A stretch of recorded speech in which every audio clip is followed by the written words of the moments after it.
In front of me is Honor for 100 Lite, and today I would like to show you how you can select and delete multiple photos at once. Begin by opening Gallery app,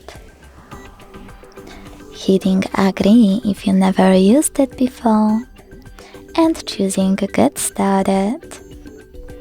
Now select photos or albums at the bottom, and when you find all of your pictures to get rid of, hold one of them.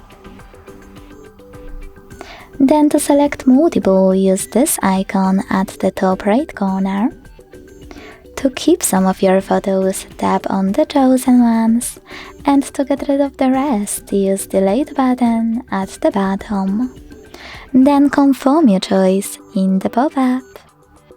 Thanks so much for watching. If you enjoyed this video, don't forget to leave a like, comment and subscribe. Bye!